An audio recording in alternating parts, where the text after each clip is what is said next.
UFC 311 is this weekend, and in the co-main event, we have the bantamweight championship. Merab Dvalishvili, the champion, defending his belt against Umar Nurmagomedov. This is a huge fight in the division. This is a fight that a lot of people want to see. In this video, we're going to talk about both fighters. We're going to talk about how I think the fight's going to play out and who I think is going to win. But before we get into it, be sure to like, comment who you think will win, Merab or Umar, and subscribe for more content like this. Now let's get into it.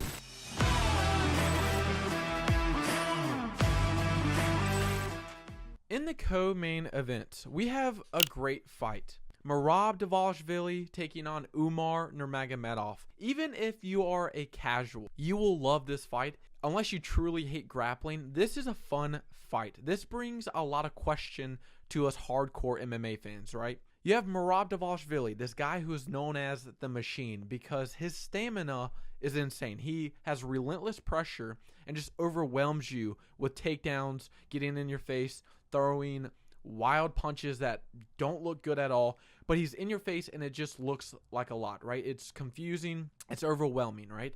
Has 18 wins, 4 losses, some great wins under him, right? Dog walked Peter Yan, beat Henry Cejudo, dropped Henry Cejudo on the ground, and he's a 2-time Olympian, right? Or something like that.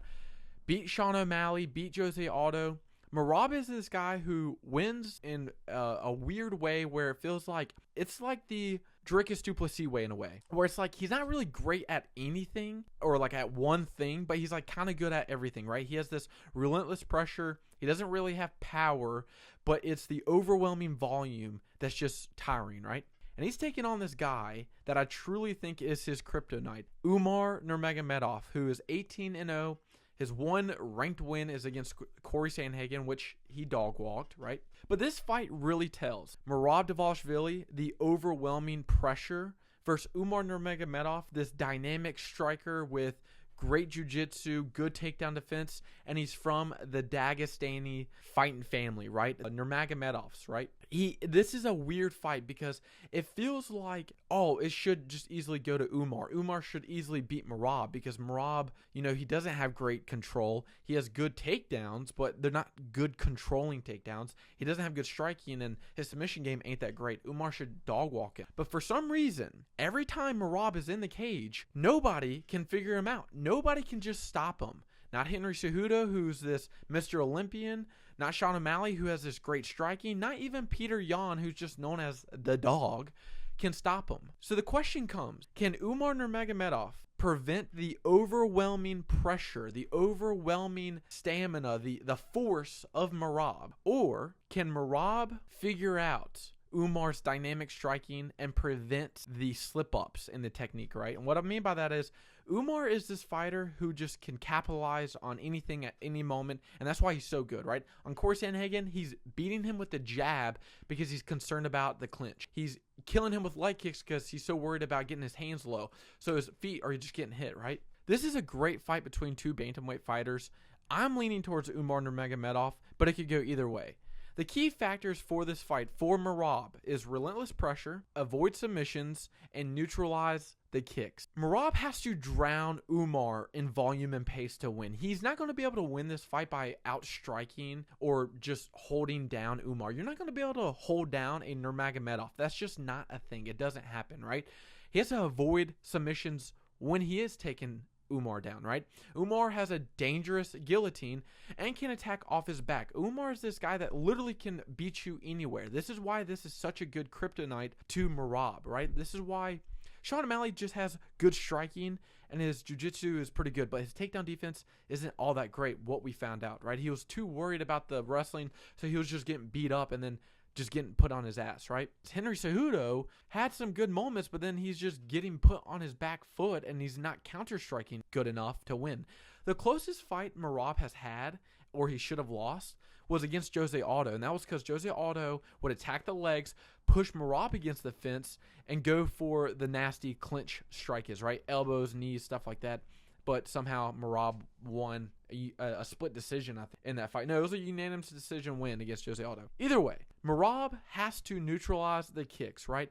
Merab must close the distance quickly to prevent Umar from setting up his striking rhythm. The one thing that Umar is really good at, there's no pauses in his strikes, right? He follows up with every strike. So if he throws a jab, he's throwing a 1-2 kick. If he's throwing a right hand, it's a right hand low kick or a right hand uppercut, right hand overhand. He's always throwing something. He's not just throwing singular shots, right? For Umar Nurmagomedov, if he wants to win, he needs to have distance control, right? Use the kicks and movement to keep Merab on the outside. Don't let Merab just put you on your back foot.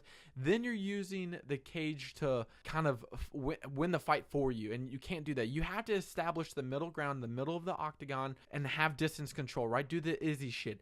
Feint low kicks, throw the jab up high, keep him on the outside. Don't let him threaten you at all with takedowns, right? Another thing that Umar needs is defensive grappling, right? Stay calm under Merab's wrestling. It's not that great. He doesn't have good control. He just chain wrestles on top, and avoid getting stuck in bad positions, right? Avoid Merab getting your back and putting one hook in. Avoid Merab head snapping you down and going for a single leg and just trying to toy with you with one leg. And another thing that Umar needs to have against Merab is explosive counters, right? You got to be able to fire quick and fast because Merab has insane pressure and overwhelming stamina. It's just like he's on you at all times, right? Make Merab pay for coming forward recklessly. It's not like Merab is coming forward and he's setting up shit. No, he's just bolting forward, hoping that you don't throw anything fucking crazy and then you're set on your back, right? The X factor in this fight is cardio, right? Whoever can dictate this 5-round fight better, whoever can pace themselves the best, right, and put out the most damage, which is so obvious, and control the other fighter the best, will win this fight.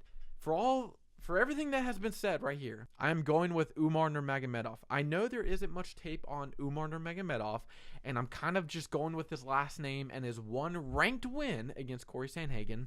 But it's styles makes fights, right? Styles make fights. Sean O'Malley can't beat Merab, right? His striking's too good, and his grappling isn't as good, or his counter striking isn't as good as Merab's forward pressure, right? Merab overwhelmed Henry Cejudo somehow. I still don't even know how he beat Henry Cejudo, but Henry Cejudo's old. He couldn't get on his back foot. He couldn't counter with anything in the striking department. Every time Henry Cejudo wants to backstep and throw a counter right hand, he's ducking his head down so he doesn't see where he's punching. So this fight is all about the pace and control. Umar has every single factor that can X out Merab's positive game, right? He has the striking. He has the dynamic striking. He can tear up the leg kicks, have the jab, keep him on the outside. If he bolts in, if anything, he can throw a knee up the middle, or he can go to his defensive wrestling. Umar isn't super strong, and he's not super big or jacked like Merab, but his cardio and his technique is so overwhelmingly good that it doesn't matter, right? Look at Corey Sandhagen. He's a tall frame fighter, very long and lengthy, and it's not like Umar just out-muscled Corey Sandhagen. No, he technically beat him, and that's what's going to happen in this fight. I kind of see this fight going out in a second, maybe a third round submission. I feel like when Merab is in the fiery fight, when he's in it and he's going back and forth with the fighter, there's openings for his opponent, but they are so worried about the takedown that they're not there. And I feel like Umar can expose that. I feel like there are a lot of holes that Merab leaves, especially in the striking department where his hands are down a lot, or when Merab bolts forward and he's throwing an overhand or trying to go for the takedown. There's that good foot to half a foot gap where there's a hole there.